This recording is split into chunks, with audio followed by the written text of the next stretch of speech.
Hey guys, I'm Rogut. Whoa, and this is my rant. We believe in the diversity of thought here on this channel. So today's topic, I'm going to be talking about some financial news. Some squeaky chair important financial news. So, what I'm going to be talking about today is what happened in the markets yesterday, why there was such a massive drop. A big sell-off happened yesterday. I'm going to break it down a little bit, get into a few things why that happened.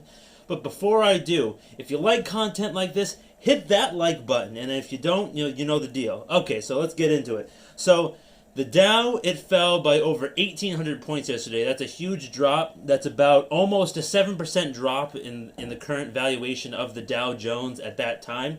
And yeah, so there's a few reasons why the market sold off like that. Now, a lot of traders, they were dumping airline stocks, like United Airlines, Delta, and American.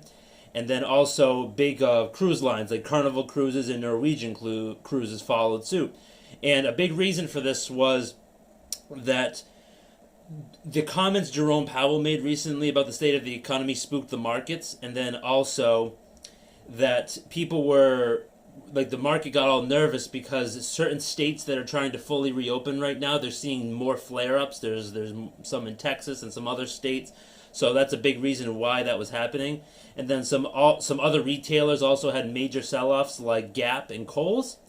And yeah, so those second wave of cases might be starting to hit those states, and that's what kind of spooked the markets. Jerome Powell said the short-term economic outlook was bad, and that there was predictions that out of the 42 million people that have lost their jobs now, 19 million of them might not have a job to go back to. So that's a really big number. That's a lot of people who are going to be out of a job. So yeah, so you could look more into it, but that's like kind of like a short condensed version of what happened. And yeah, so let's move on to the next topic. Dealing with your unemployment benefits and stimulus checks. Now, hopefully most of us were fortunate to get that stimulus. I know it helped me. It could definitely be better off helping other people other than me. I'm pretty, I'm doing okay. So, but an interesting thing is you got to be paying attention to the stimulus for an important reason. That reason is the federal bonus that's tacked on to your state unemployment. That stuff, they're not taking taxes out of that. At least not for me. I don't know exactly how it's working out for you, but if you need to check on that to make sure, because at the end of the year, come March next year, you're going to need to be paying like a good chunk of change of taxes back to the government based off of since those benefits sent to you weren't already pre-taxed. So that's something that you got to keep in mind and save money for, and just be aware of. And then a small tidbit story that I found really interesting, just because my negative opinions about the company. Starbucks, they're closing about 400 of their coffee shops, and a good chunk of those, almost 200, are in Canada.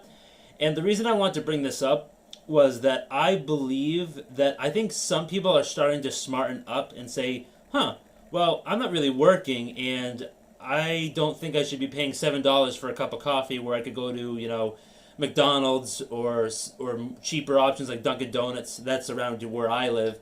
And then also Cumberland Farms is a great like kind of like a northeastern type of thing. A few stores in Florida, they're like a convenience store. They're like on the same idea of a 7-Eleven. So I think people are starting to smarten up.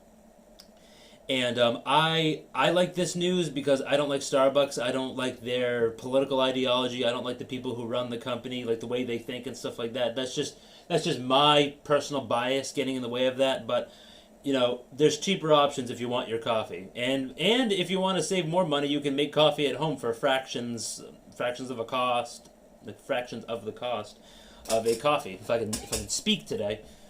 And I'm probably saying a lot, but whatever, I don't really care. So now we're going to move on to our final topic.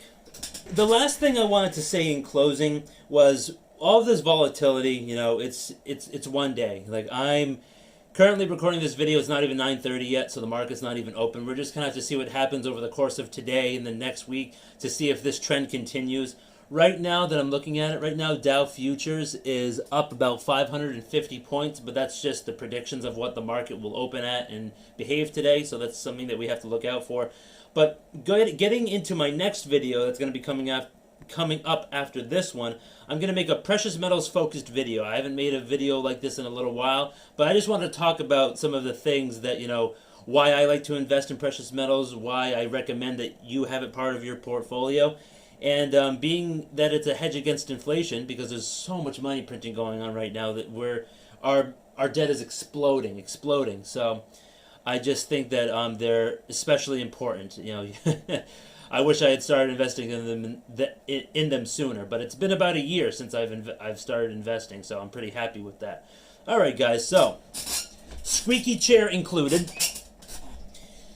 If you like this video, I want you to hit that like button. And if you didn't like the video, if you didn't like my face, if you didn't like my shirt, and if you didn't like my topics, just remember to smash that dislike button. It gives me a chance to improve, make better content, make more content, and then just be better overall with what I'm doing. If you want to see more, hit that subscribe button, and remember the ding-a-ling bell. All right, guys, have a great rest of the day. I'll see you next time.